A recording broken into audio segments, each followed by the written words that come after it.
All right. I don't want to spoil it. Go. My name's Faye McGee, and I'm here to discuss democracy and how a community has been denied their democratic right. In Victoria County, there were 16 municipalities and county council. County council voted against any form of amalgamation or restructuring.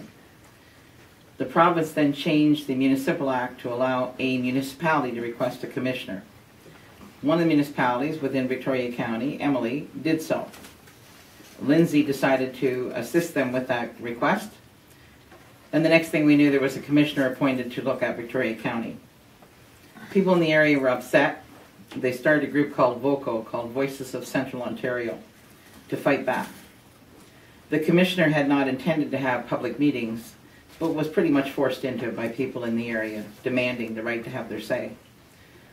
There were 613 submissions given to the commissioner, and over 70% of them said to leave us alone.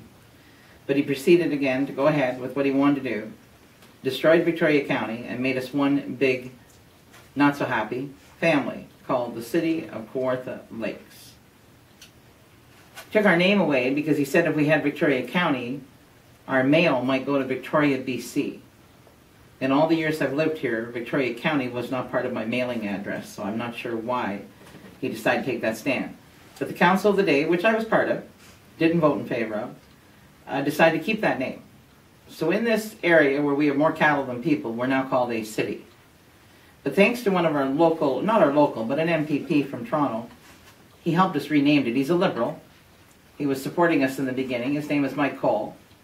He renamed it for our group called the City of Kawartha Mistakes, which is what we all call it now. I just call it the Mistake.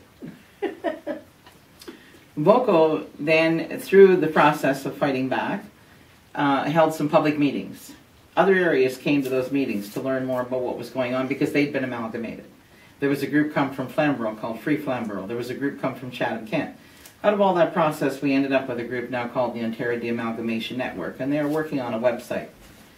Voco has a website, so at any time you like to take a look, it's voco.com. Take a look. In the meantime, we fought hard. We did petitions. We actually did an election, not a legal election, but we ran one where people could actually drive to the poll and vote. Through all of that, our local MPP was Chris Hodgson. At that time, he was the Minister of Municipal Affairs with the Conservative Party. He came to our local council and advised us that they were going to give us a referendum to decide on whether we wanted to de-amalgamate and get our communities back or not. We have the video. At a later date, we'll share some of that with you, where he states that he's speaking on behalf of the government. There was an election called in the province, and at that time, McGuinty was running for the Liberal Party. McGuinty gave us letters saying that he would honor the vote of the people. So we have that from both the Conservatives and the Liberals. So the vote took place, and we recognized it was a non-binding referendum, but we were assured by both parties that if that result, the majority voted for de-amalgamation, that's what would happen. To this date, that hasn't been honored. So we wonder where our democratic right is gone. That question was put on the same ballot that elected the council and the school board. It was on that same ballot.